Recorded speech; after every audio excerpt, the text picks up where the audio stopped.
Oui. Je prépare le départ de Sébastien Couture qui s'en va. Congé définitif. Alors, Sébastien est arrivé avec un pot de café en passant. On va y remettre son pot de café avant de partir.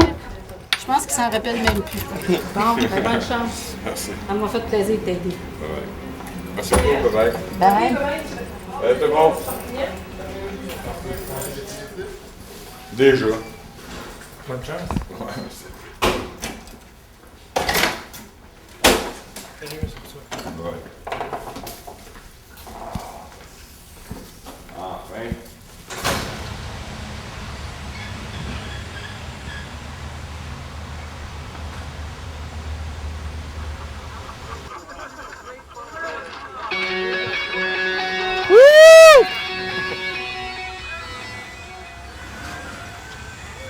Bye Sébastien!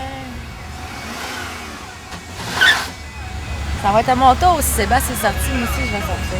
Parce qu'on a commencé ensemble. Parce que moi j'aide les autres. Je fais passer les autres avant moi. Je suis pas tannante. Je prends mes pilules.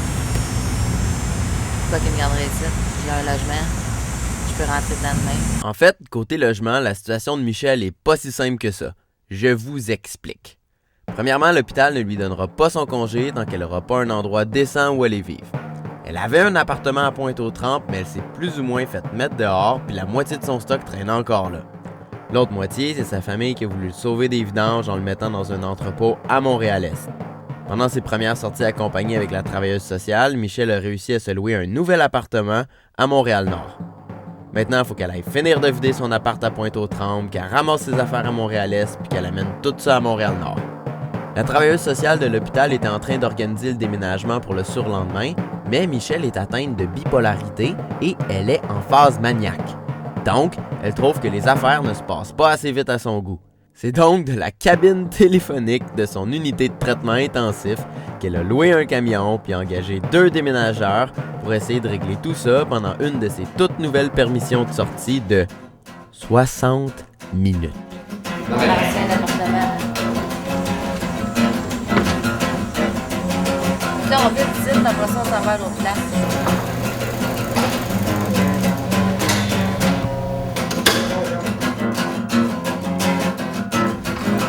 J'ai 2 gardes-robe à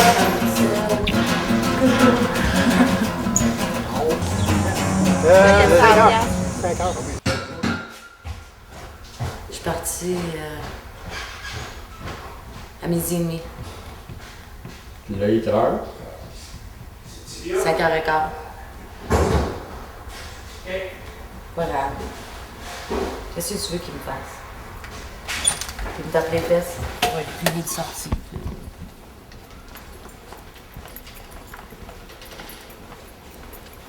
Ce soir-là, à cause de son retard, Michel s'est fait confisquer ses vêtements par les infirmières de l'unité. Toute la soirée, elle a dû se promener en petite jaquette bleue, comme les patients les plus malades qui risquent de faire des fugues.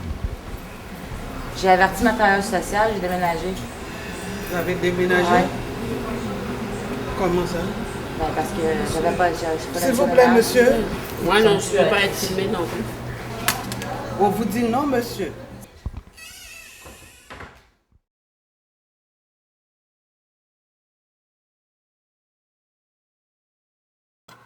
Bon, ben, c'était la capsule 5. Quoi dire? Tu sais, comme, pour une jolie dame comme Michel, là, se faire mettre en jaquette, c'était la pire affaire. Puis moi, je pense que c'est plus des félicitations qu'elle aurait mérité. Mais à la place que j'ai vue, ben, c'est une patiente qui reçoit un traitement étrange. C'est un chiffre de soir qui a l'air de fonctionner avec ses propres règles. Et puis le documentariste s'est fait mettre dehors avec pas mal d'insistance. Tu sais, moi, je commence à être ami avec Michel. Puis cet hôpital-là, là, je commence aussi vraiment à l'aimer.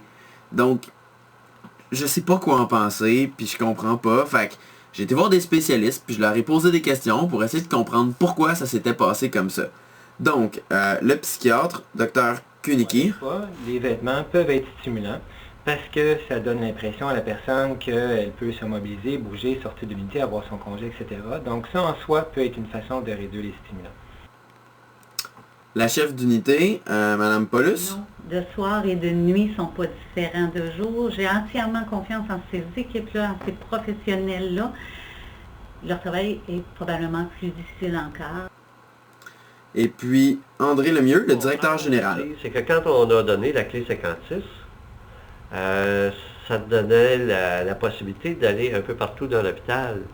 Mais la condition qui s'appliquait autant pour les patients que pour les employés, c'est qu'ils consentent. C'est évident qu'il y en a qui se sentent moins à l'aise et que compte tenu des fois de l'activité qu'il y a dans une unité de soins, on se dit on va se concentrer sur le travail et on va laisser faire les autres aspects qui peuvent arriver. Donc voilà, vous avez tous les éléments, j'ai fait mon travail, puis tant qu'à moi, là, vous en penserez bien ce que vous voudrez. À suivre.